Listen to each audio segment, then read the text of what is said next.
Now to one of our favorite guests. Well, he was one of my favorite guests until he just laughed at me.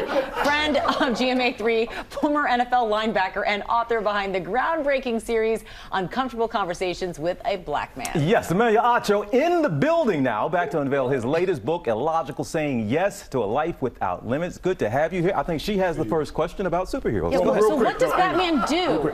Batman, I know he drives the Batmobile, He has right? one superpower. Batman is illogical. No, he's rich. Okay, sure. But I'm talking about a book right now. Okay. So long as being wealthy, he's illogical, TJ. He's illogical. Okay, that was really great. But man, good to have you. We've had you on the show plenty, but I think this is the first time that you've actually been able to see y'all in the building. Good to have you here. Look, when you've been on this journey with the books, you've talked about wanting to bridge the racial divide. And do we ever get to a point we'll be able to measure that? Have you seen any evidence? Have you seen anything going on around you to think, okay, maybe we're getting better? Personally, I have seen evidence, but you ask a great question, and I believe that racial equality, it's not a finish line you cross. It's not like, ta-da, you did it. It's a road you travel. And y'all have all been in the ocean at some point in time, and you realize when you're standing there how far you've drifted from shore. And I think that's where we have to get to with racial equality. So as it pertains to that question about race, there's not a finish line, man. It's just continually traveling that road. You talk in Illogical about encouraging people to find their calling. Yeah. After your NFL career ended, you found your calling literally, I believe, in the form of calls. 3 calls with no caller ID? Yes. The first one, Matthew McConaughey, he calls me, Acho, McConaughey speaking. I want to have a conversation. No caller ID call. The second one, Oprah Winfrey. The third one, Commissioner of the NFL, Roger Goodell. I, like so many people, failed a ton. In the NFL, I was fired 5 times by the age of 25. I had big goals, Amy, huge ambitions. I wanted to be drafted in the 1st or 2nd round. But at the NFL Combine, the biggest audition for the sport that owns one day of the week, I hear this ripping sound, and I was tearing my quad off the bone. Ooh. At that point in time, my goal of being drafted in the 1st or 2nd round was diminished. And I realized that day, stop setting goals. That's the premise of Illogical. I don't believe in setting goals anymore. Setting a goal is the easiest way to fail.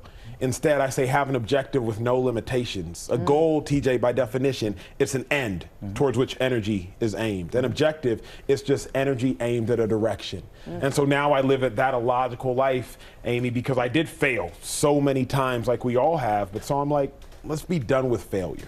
You said illogical now. Where do you apply logic? For folks who are listening, say, well, we got to have some logic. We got to have some reasoning. That's just in our nature. But so how do we find that balance between doing that illogical thing and taking those chances, if you will, versus, I got to apply some logic to this? So I look at it like this, man. I think our greatest accomplishments in life come on the other side of our logic. So clearly, on a daily basis, you have your basic hierarchy of needs. You got to eat, you need shelter, you need friendship, you need community, all of those things. But as it pertains to being the greatest version of yourself, you have to disregard logic. My favorite story, the story of Roger Bannister. Y'all may know it, but Roger Bannister, first person 2,000 years to run a mile in under 4 minutes.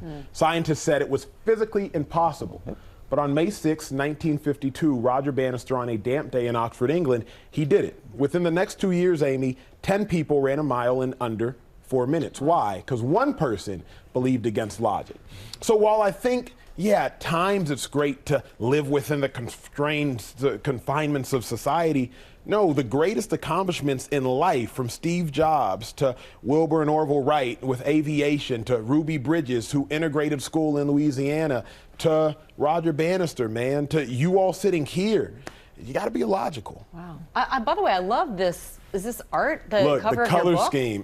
Beautiful. If I can level with you, Amy, people say don't judge a book by its cover. You should absolutely judge a book by its cover. Because I put way too much time and effort into the cover of this book for that reason right there, TJ. So somebody, you just made his day. No, it makes me want to pick the book up. You did a very good job. Thank you. I love it. All right. Emmanuel, thank you so much for being with us today. Emmanuel's book, as you just heard, Illogical, Saying Yes to a Life Without Limits, is available everywhere books are sold, and it's so pretty you got to pick it up. This is great. Judge a book by I'm about to go judge all kinds of folks up in here. All right, man, thank you. Well, hey there, GMA fans. Robin Roberts here. Thanks for checking out our YouTube channel. Lots of great stuff here. So go on, click the subscribe button right over here to get more of awesome videos and content from GMA every day, anytime. We thank you for watching, and we'll see you in the morning on GMA.